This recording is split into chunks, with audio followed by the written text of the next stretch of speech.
Welcome back to the Gridiron Expert. Arkansas was one of the most disappointing teams in all of college football last season. The Razorbacks entered 2022 fresh off a 9-win season in 2021, saw themselves rise into the top 10 of the rankings, and then they collapsed.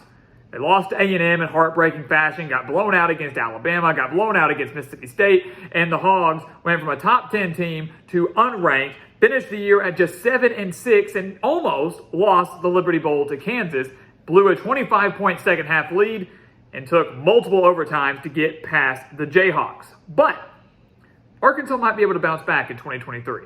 KJ Jefferson returns at quarterback, will be one of the best quarterbacks in the conference. Rocket Sanders alongside him at running back. A lot of key new transfers in the transfer portal. New offensive coordinator in Dan Enos. This is a team, guys, that isn't going to really contend for an SEC title or anything, but could have a much better year than they had last year. We're here to break that down for you today. So again, welcome back to the Gridiron Expert. We're so glad that you could join us today. As always, please continue to like, comment, subscribe, share our videos, and check out everything down in the description below, because here at the Gridiron Expert, guys, football never dies. The college football season never, ever ends here at the Gridiron Expert, and we want you to become a part of that. We want you to enjoy that. We want you to be a part of our GE Nation so you can talk college football with us 24/7, 365. So let's take a look at Arkansas' schedule.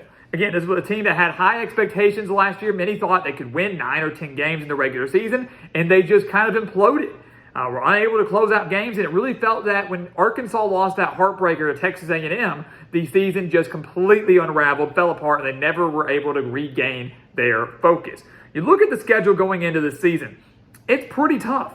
It's a very, very tough schedule, but so is life in the SEC. That's what you're going to get when you play in arguably the toughest conference in the nation, in the toughest division in the nation, the SEC West. You take a look, though, I think many would project Arkansas to start 2-0. We're not here to predict any games today. We'll do that here in a few months when we predict every college football team's record for 2023. But Western Carolina, Kent State, that's a great opportunity to get things acclimated with your new offensive coordinator, with your new defensive coordinator, an opportunity to work out some of the key new pieces as you head into the bulk of your schedule. Interesting non-conference game in week 3 against BYU. Arkansas beat the Cougars 52-35 last year in Provo. This is going to be against a Power 5 opponent now, because BYU is now a member of the Big 12. So Big 12 SEC showdown, obviously a home-and-home series that will be concluding this year in Fayetteville. So it'll be interesting to see how Arkansas is able to handle that. You know, how good is BYU going to be this year, making that transition, losing some key pieces. Arkansas won by 17 on the road. Many would think they could defend their home field. Remains to be seen. But an interesting game there, where a 3-0 start for Arkansas is not out of the question. That's exactly what we saw last year as well. Arkansas had a very strong, 3-0 start, and then they lost to A&M, and things kind of spiraled out of control. A 3-0 start this year, not out of the question. Things certainly could spiral out of control after that, because starting on September 23rd, really up until their bye week on October 28th, that is the key stretch for Arkansas football. That, to me, is going to define Arkansas season, whether or not Sam Pittman can have his squad as a barely bowl-eligible team, or a team that maybe could win 8 or 9 regular season games and go to another decent bowl game like they did in 2021. Because you look at the stretch there. LSU on the road, A&M in Arlington, at Ole Miss, at Alabama, and then if you want to throw Mississippi State in there, fine. That 5-game stretch, Arkansas went 1-4 against those opponents in 2022. The lone win coming at home against Ole Miss, beating them 42-27 on senior night last year. That's it. They lost 13-10 to LSU. Granted, they did not have KJ Jefferson in that game. Arkansas could not get anything going offensively. So hopefully KJ Jefferson will stay healthy. But this is an LSU team that is the reigning SEC West champions, a 10-win team, practically returns all of their offense from last year, and now the game's going to be played in Death Valley. Although I will say it is weird seeing Arkansas play LSU so early in the year. We're so used to seeing them play in November. Playing in the 4th game of the year is going to be kind of weird to see. But LSU, on the road, a very, very tough game. Could be the first loss for Arkansas, possibly. We're not here to predict anything, though. Then A&M in Arlington. A revenge game for Arkansas, maybe, but you wonder about the emotions there. This was an Arkansas team that was beating A&M pretty handily, was running all over them, but when KJ Jefferson fumbled the ball at the goal line and Texas A&M picked it up, lateraled it, and returned it all the way, the momentum completely changed, and in doing so, Arkansas' season completely changed. Cam Little's kick went right over the right upright. They missed the kick 23-21. I guess it doinked off the right upright, I should say. Arkansas lost 23-21 in heartbreaking fashion, and the season was done after that. They could not regroup after that loss. So the A&M team now is one that has still continued to recruit well. A&M will have Bobby Petrino, the former Arkansas coach, as their offensive coordinator. Bobby Petrino also engineered the Missouri State team that nearly took down Arkansas in Fayetteville last year, led by 17 points at one point before Arkansas came back and won the game. So 2 years in a row that Arkansas has to face a Bobby Petrino offense. Interesting storyline there. A&M has owned Arkansas since they joined the SEC. That's going to be a big one. That's a crucial game for Arkansas here, especially if they lose to LSU in Week 4. So A&M, going to be tough. At Ole Miss, always see some classics between Arkansas and Ole Miss. Last year was not one. Arkansas ran away with that game, literally. Over, 500 yards of offense in that game, 42-27 victory for Arkansas over the Rebels. The last time they played in Oxford, it was a 52-51 overtime thriller. Arkansas scored with no time left, went for two, didn't get it. So these two masterminds here of Sam Pittman and Lane Kiffin, it's going to be a fun matchup where you kind of view it as a toss-up game. But Ole Miss, great quarterback play, whether it's going to be Jackson Dart, Walker Howard, Spencer Sanders, whoever it's going to be, is going to be tough. This is an Ole Miss team that last year did start 7-0 before kind of crumbling there at the end. Now Arkansas has to go to Oxford to play them. Then they have to go to Alabama. Tuscaloosa, very tough place to play. Arkansas lost to the Crimson Tide 49-26 last year. Last time they went to Alabama, they only lost by 7.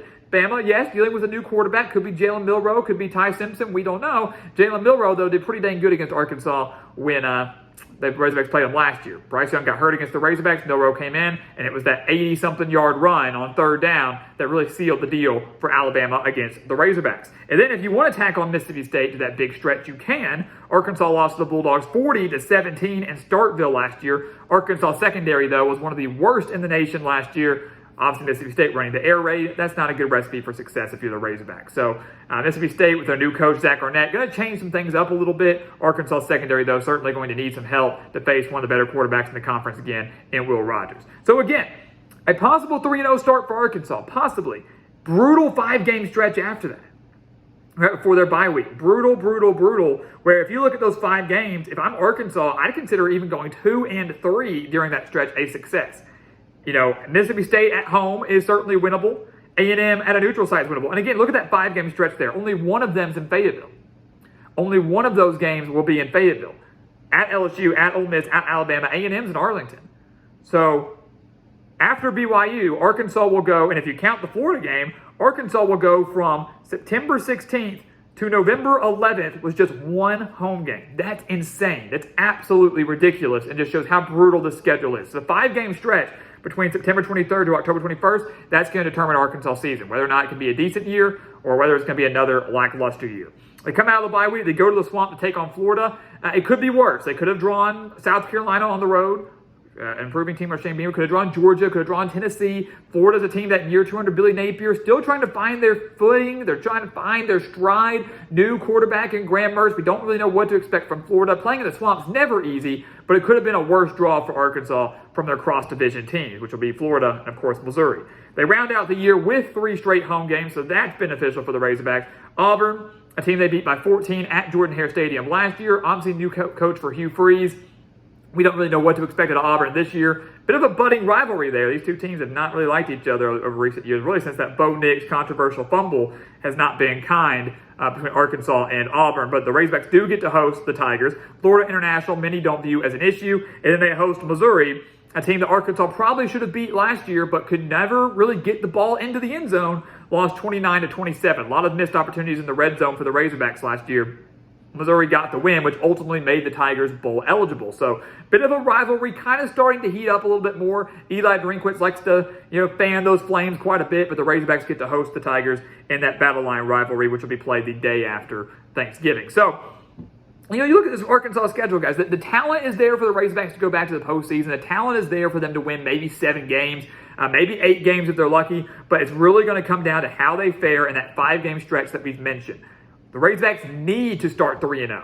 They need to start 3-0. They need to beat Florida International. So maybe you could get 4 wins there, which means you only need 2 conference wins to go bowling.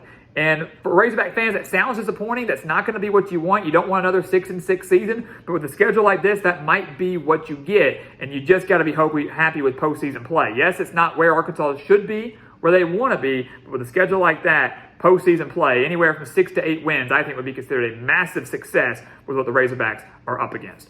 So guys, as always, thank you so much for watching us here at the Gridiron Expert on YouTube. Make sure to continue to like, comment, subscribe, share our videos, and of course, check out everything down in the description below, including our expert picks, including our website, thegridironexpert.com. Everything there to help you get through this offseason because, again, here at the Gridiron Expert, football never dies. The season never ends, and we want you to become a part of our GE Nation. And once again, guys, as always, thank you so much for watching, and we'll see you next time right here on the Gridiron Expert.